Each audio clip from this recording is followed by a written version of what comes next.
৪ মাসের অন্তঃসত্ত্বা স্ত্রীকে বাড়িতে রেখে প্রবাসে পাড়ি জমিয়েছিলেন আতিক। একটুখানি সুখের আশায় যেন বউ বাচ্চা, বাবা আর মা ডাল ভাত খেয়ে সুখে দিনাতিপাত করতে পারে, কেউ যেন বেকার বলতে না পারে। তার ঠিক ৬ মাস পরে সন্তান ভূমিষ্ঠ হলো। সবাই যখন নবজাতককে কোলে নেওয়ার জন্য কাড়াকাড়িতে ব্যস্ত, তখন সে প্রবাস থেকেই ভিডিও কলে নিজের চোখের তৃপ্তি মিটিয়েছে। বাবা হওয়ার ভিন্ন স্বাদ আর অনুভূতি অনুভব করেছে দূর থেকেই। ছোট ছোট হাত পা, একটুখানি মুখ আর পুতুলের মতো শরীরটাকে তাও ছুঁয়ে দেখতে ইচ্ছে করছিল নরম সেই শরীরটাকে বুকে লুকিয়ে রাখতে। সাথে আরও ইচ্ছে করছিল বউয়ের কপালে উষ্ণ স্পর্শ দিয়ে বলতে, ধন্যবাদ বউ, আমাকে একটা তুলতুলে পুতুল উপহার দেওয়ার জন্য। তবে সেটা বলা হয়ে ওঠেনি। দূর থেকে বলবে না, বউকে এই সামান্য কথা সরাসরি বলতে চায়।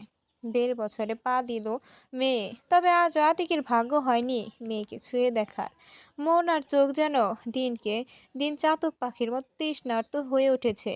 সারাদিনের পরিশ্রম শেষে ভিডিও কলে মেয়েকে দেখে তার মুখের আধো আধো বলিতে বাবা হা ডাক শুনে তখন সারাদিনের ক্লান্তি হাওয়ায় মিলিয়ে যায়। কলিজাটা কেমন শীতল হয় তার।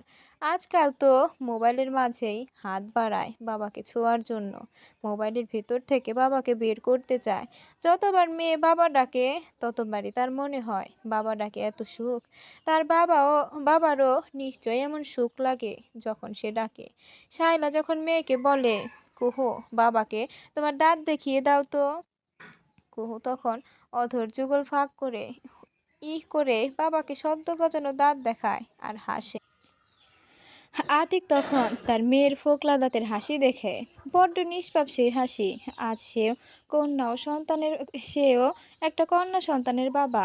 কথা ভাবতেই বুকে কেমন প্রশান্তির ঢেউ খেলে। রাতের খাবার পর্ব শেষ করে বউকে কল দিল সে। তখন বাংলাদেশে আনুমানিক রাত ১২টা বাজে। দুবার রিং হওয়ার পর মোবাইল রিসিভ করে শায়লা। মেয়ের দিকে মোবাইলের ক্যামেরা তাক করা।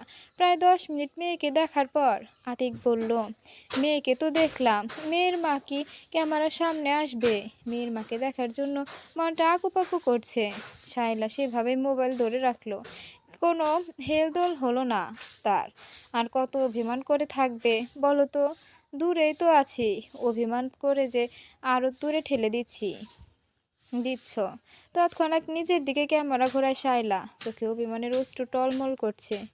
হায় হায়, এত বড় মেয়ে কাঁদে কেন? রঙে কাঁদে। কেঁদে কেটে এখনই সব উগড়ে ফেললে চলবে? আমি দেখার জন্য কিছু রাখো, না হলে তো পরে বলবো বউয়ের অনুভূতি মরে গেছে। আপনি বিদেশেই থাকেন, দেশে আসা লাগবে না। টাকা কামাই করে যান। বউ আর বাচ্চা দিয়ে কি করবেন? দেখি কপালটা ক্যামেরার সামনে আনো তো, হালকা করে একটু চুমু দেই। আপনি ভালো হবেন না, তাই না? ভালো হলে কি মেয়ের বাপ হতে পারতাম বলো? গত গত হয়েছে ২ দিন। পরন্ত বিকেল। শায়লা মেয়ের ২ হাত ধরে হাঁটা শিখাচ্ছে। ঠিক তখনই গেটের বাইরে থেকে কেউ কড়া নাড়ে। শায়লা ঘোমটা টেনে গেট খুলে দেখে আতিকের বন্ধু শাকিল। এই দিক দিয়ে যাচ্ছিলাম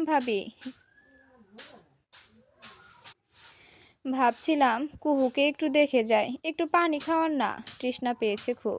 কুহুকে শাকিলের কাছে দিয়ে শায়লা পানি আনতে গেল। কুহু যখন শাকিলের শার্টের বোতাম নিয়ে খেলতে ব্যস্ত, ঠিক তখন তার সামনে আরও একজন এসে দাঁড়ায়। চোখে কালো চশমা আর মুখে মাস্ক। ওইটুকু কুহু তখন মানুষকে চেনার জন্য ব্যস্ত। লোকটা প্রথমে নিজের চোখে চশমা খুলল, অন্তঃপর মাস্ক খুলল। মাস্ক খুলতেই ছোট কুহুর চোখ দুটো চকচক করে ওঠে খুশিতে। বাহ বাহ বলে সে লাফিয়ে পড়ল আতিকের কোলে। কতক্ষণ চোখ স্পর্শ করছে, তো কতক্ষণ নাক স্পর্শ করছে। খানিক বাদে লেপ্টে রইল বাবার বুকের সাথে। আবার বাবা মাথা উঁচিয়ে দেখতে লাগলো বাবাকে।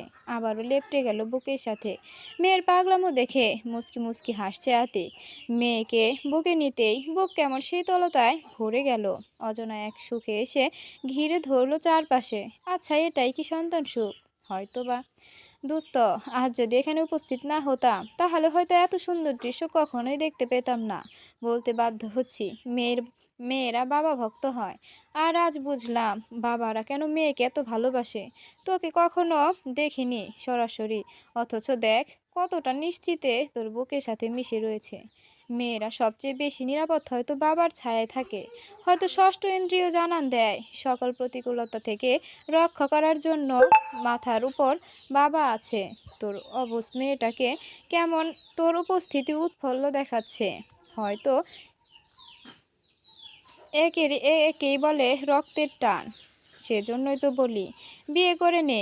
বইয়ের কথা বাদ দিলাম, একজন সঙ্গীর কখনো তুলনা হয় না। বাবা নামক এক অদ্ভুত অনুভূতির সাথে পরিচিত হওয়ার জন্য হলেও বিয়ে করা উচিত। গ্লাস পড়ে যাওয়ার শব্দ, ঘাড় কাত করে তাকায় আতিক। স্ত্রী চমকে যাওয়া মুখ আর বিস্ময়ের রেখা ফুটে ওঠা চক্ষু জোড়া দেখে বিস্তৃত হাসল সে। শাইলার কণ্ঠস্বর কাঁপছে। চোখের সামনে অপ্রত্যাশিতভাবে স্বামীকে দেখে হিত জ্ঞান শূন্য হয়ে গেল। জোরে জোরে শাশুড়িকে ডাকতে লাগলো, মা, ও মা, কই আপনি? দেখে যান কি এসেছে। ছেলের বউয়েরা এমন আতঙ্কগ্রস্ত স্বর শুনে দৌড়ে বাইরে এলো আতিকের মা। চৌখাট থেকে বাড়ির উঠানে ছেলেকে দেখে একেবারে স্থির হয়ে গেলেন তিনি, যেন কোনো স্বপ্ন দেখছেন। বহুদিন পরে ছেলেকে চোখ বেয়ে গড়িয়ে ছেলেকে দেখে চোখ বেয়ে গড়িয়ে পড়ছে আনন্দের অশ্রু। মেয়েকে বুকে জড়িয়ে মায়ের মুখোমুখি এসে দাঁড়ালো আতিক। তখনও বাবার বুকের সাথে লেপ্টে রয়েছে। আতিকের মা তার সারা মুখে হাত বুলিয়ে দিতে লাগলেন। আতিকের মাথায় হাত রেখে কাঁদছেন তিনি। তুমি আইসো বাপ, বুড়া মার কথা তোমার মনে পড়ছে। আর তোমার বিদেশ যাওয়া লাগবে না বাপ, তুমি আমার চোখের সামনে থাকো।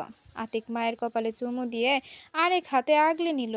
মা এবং মেয়েকে বুকে জড়িয়ে এতদিনের অপেক্ষায় থাকা স্ত্রীর দিকে তাকালো। শায়লা যেন বিশ্বাসই করতে পারছে না মানুষটা তার চোখের সামনে। শায়লার চোখের দিকে তাকিয়ে আচমকায় চোখ টিপ দিল সে।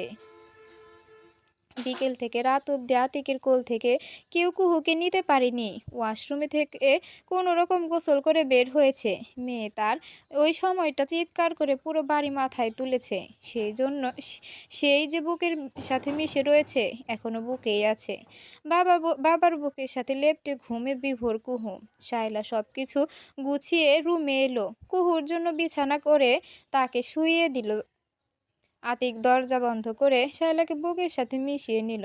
শায়লাও চুপটি করে স্বামীর বুকে মাথা রেখে ধুকপুক শুনতে লাগলো। কতদিন পর এই মানুষটার স্পর্শ পেল সে। দিনগুলো গোনা হয়নি, বহুদিন পরে আবারও এই মানুষ ভালোবাসায় রাঙাবে সর্বাঙ্গ। অভিমান কমেছে, মাত্র কমলো। আলিঙ্গন দেরিতে হয়, রেগে আছো বুঝি? সবার আগে গল্প পেতে আমাদের চ্যানেলটি সাবস্ক্রাইব করে রাখুন। মোটেও না, সবুরে মেয়া ফলে। এই যে সারা রাত এখন আপনার আর আমার স্বামী স্ত্রীর ভালোবাসা কাউকে দেখাতে নেই। স্বামী স্ত্রী পরায়ণ সুপ্ত থাকা স্ত্রীও না হলে বদনজর লেগে যাওয়ার সম্ভাবনা থাকে। তার থেকে ভালো চার দেয়ালের মাঝে বন্দি থাকুক, যেন কারো নজর না লাগে। এবার মনে হয় আর বিদেশ পাড়ি দিতে পারবেন না। মেয়ে একদিনেই যা শুরু করেছে, অথচ এতদিন যত্ন করলাম আমি। এমন পাগলামি কখনো করে নাই। মা হয়েও অবহেলিত আমি। ধন্যবাদ তখন এখন একটা বেকার ছেলেকে বিয়ে করে তার জীবন সঙ্গিনী হওয়ার জন্য, তাকে পুতুলের ন্যায় একটা রাজকন্যা উপহার দেওয়ার জন্য। ভালোবাসিব, তাই তো অভিমান করেছে বলে ছুটে এসেছি দূর প্রবাস থেকে।